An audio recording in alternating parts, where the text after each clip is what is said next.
नमस्कार। आज हम जिनकी बात करने वाले हैं वो हैं डॉक्टर भीमराव अंबेडकर। हमारे पास जो सवाल जवाब है उन्हीं के ज़रिए हम उनके जीवन और ख़ासकर उनकी सोच को समझने की कोशिश करेंगे। जी, खासतौर पे जाति व्यवस्था और समाज को लेकर उनके जो विचार थे, उन पर। हाँ, और देखिए शुरू करते हैं एक ऐसी बात से जो शायद हम सब जानते ही हैं। उन्हें भारतीय संविधान का निर्माता कहा जाता है। बिल्कुल, शिल्पकार। ये अपने आप में एक बहुत बड़ी पहचान है। बहुत बड़ी। अच्छा, तो थोड़ा उनके जीवन पर नज़र डालें। जैसे हमें पता चलता है कि उनका जन्म 14 अप्रैल 1891 को हुआ था। हाँ, मध्य प्रदेश के महू में।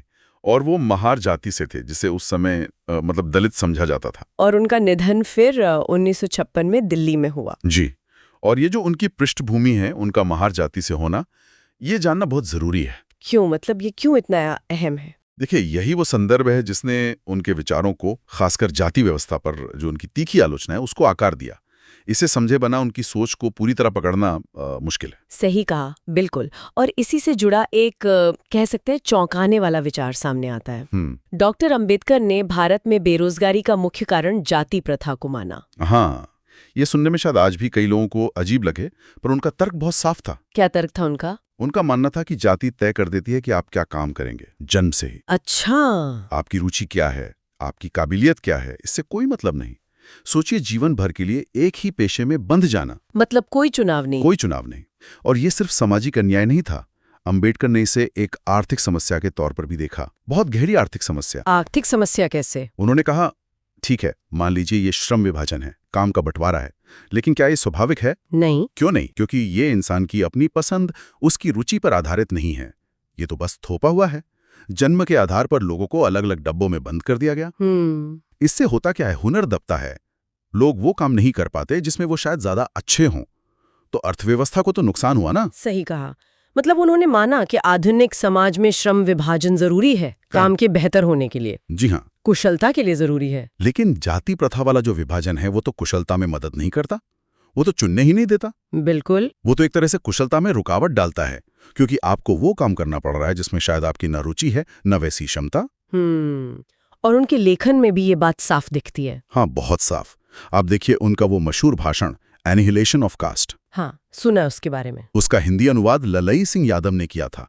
वो तो सीधे सीधे जाति के विनाश की ही बात करता है। और उनकी किताबें जैसे the castes in India, who are Shudras. जी, the caste in India, the mechanism, who are Shudras, फिर the rise and fall of the Hindu women, ये सब किताबें दिखाती हैं कि वो इस व्यवस्था की जड़ों को कितनी गहराई से समझ रहे थे और उसकी आलोचना कर रहे थे। और वो सिर्फ लिख ही नहीं रहे थे, उन्होंने पत्रिकाएं भी निकाली।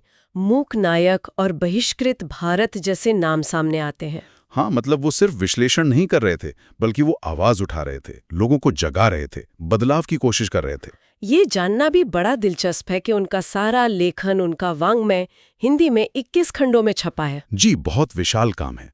और ये सारा काम सिर्फ जाति की बुराइयां नहीं गिनाता, वो एक नए समाज का रास्ता भी दिखाता है। अच्छा, किस तरह के समाज की बात करते थे वो? यहीं पर उनका लोकतंत्र का विचार आता है।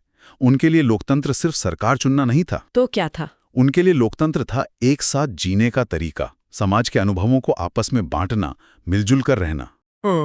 और उन्होंने एक आदर्श समाज की कल्पना भी की थी, है ना? बिल्कुल।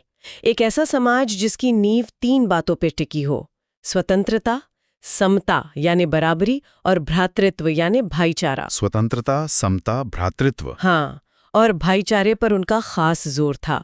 उन्होंने तो भाईचारे को लोकतंत्र का दूसरा नाम ही बता दिया। अच्छा, भाईचारा ही लोकतंत्र है। हाँ। और इसकी तुलना उन्होंने कैसे की पता है?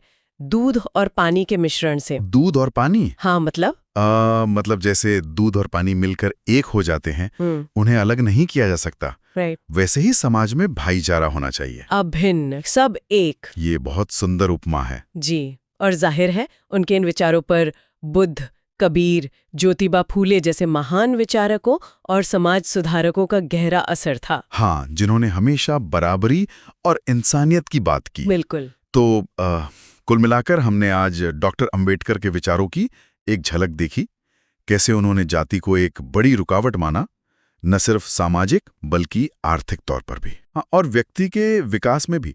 और कैसे उन्होंने स्वतंत्रता, बराबरी और खासकर भाईचारे पर आधारित एक समाज का सपना देखा। सही। और जाते जाते शायद एक सवाल हम सबके सोचने के लिए छोड़ सकते हैं। हाँ, बताइए। अंबेडकर ने कहा कि जाति प्रथा इंसान को उसकी पसंद या काबिलियत के बजाय जन्म के आधार पर एक पेशे में जकड़ देती है, उसकी क्षमता को सीमित कर देती है। तो सवाल यह है कि क्या आज भी हमारे समाज में जाने अनजाने ही सही ऐसी कोई सोच या ऐसी कोई बनावट मौजूद है जो किसी इंसान की संभावनाओं को उसकी काबिलियत या रुचि के बजाय उसकी पृष्ठभूमि या उसके जन्म के आधार पर सीमित कर देती है? सोचने वाली बात है।